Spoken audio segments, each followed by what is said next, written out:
Ndugu zangu, bahati nzuri baraza hili linafanyika wakati tunaelekea kwenye sherehe za chama chetu cha Mapinduzi ya kutimiza miaka 49. Na kila siku viongozi wetu wanatusisitiza kuhusu kuimarisha chama ili kujitegemea. Hivyo basi, kwa kufanya kazi na maneno haya ya viongozi wetu, naomba tujikite katika kuchangia kuimarisha, kujenga mikakati katika wazazi wa wilaya hii. Tuna wajibu sisi kama wazazi kutengeneza kizazi cha kujitegemea, kutengeneza kizazi bora. Lakini ubora wa mtu yeyote unaanza nyumbani. Jitume, fanya kazi kwa juhudi, fanya kazi kwa maarifa. Kile unachokipata hifadhi. Hakuna utajiri unakuja unapata shilingi 10,000 leo unakula shilingi 15,000. Sahau kuwa tajiri. Nimetembelea nyumba yenu pale Rugamba. Niombe nisaidie yafuatayo. Lile goma litaparuliwa na nitapiga bati.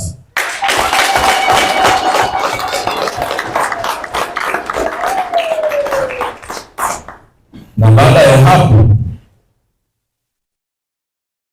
niombe nitapiga plasta. Na baada ya hapo nitatengeneza fremu za milango na fremu za zile nini tunaita zile grill. Afadhali hapo tusubiri kama na nyumba kwa imepata kipato na mimi kumalizia au unaweza kukaenda mbele zaidi. Sasa na mimi nitaleta watu wangu wa kufanya tathmini kwa ajili ya hilo liweze kufanyika mapema. Lakini ndugu zangu, chama kinajengwa na sisi, hakijengwi na watu wachache. Ndio maana tunahubiri kutengeneza uchumi wa mmoja mmoja. Niwashukuru sana wajumbe wa baraza kutoka kata zote 36 zinazounda wilaya yetu ya Mufindi kwa kazi kubwa ambayo umeifanya mwaka wa 2025. Sote tunajua 2025 ulikuwa ni mwaka wa uchaguzi. Tulikwenda kufanya uchaguzi, lakini kimsingi kama na sisi tulikwenda kuchagua viongozi wa sisi mmoja. Ndugu mgeni rasmi, lakini kipekee pia nimshukuru sana Mheshimiwa Rais wetu wa Jamhuri ya Muungano Dr. Samia Suluhu Hassan kwa kazi kubwa aliyofanya. Mara tu baada ya kuapishwa alitoka kwamba serikali ipo kazi, na sisi wenyewe mashahidi tunaona serikali ipo. Kwa hiyo hatuna mashaka, Mheshimiwa Rais, nchi yetu imetulia na kazi zinaendelea. Sisi moyo.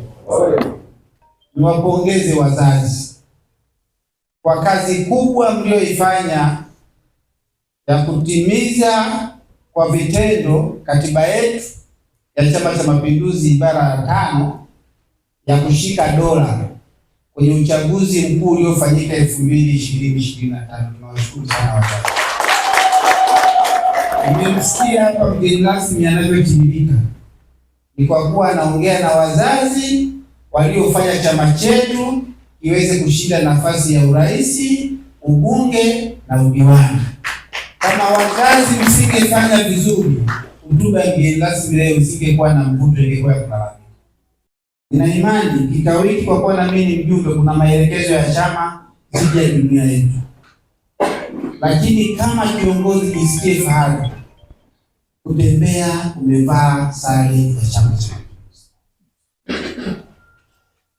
Kuvaa sare kwa lazima ni mara 3 kwa wiki: Jumatatu, Jumatano na Ijumaa, kwa lazima. Lakini kuitwa kwenye kikao lazima uje unafanana na Chama cha Mapinduzi. Sasa ninaposema hivi, kuna mtu anasema unamsema Kimanda. Kimanda ndio ameingia asubuhi, alikuwa ametoka Makambako, na kwa kuwa alikuwa na kikao na mimi asubuhi, alichelewa kwenda kubadilisha nguo, lakini baada ya muda najua atabadilisha. Sisi oyee!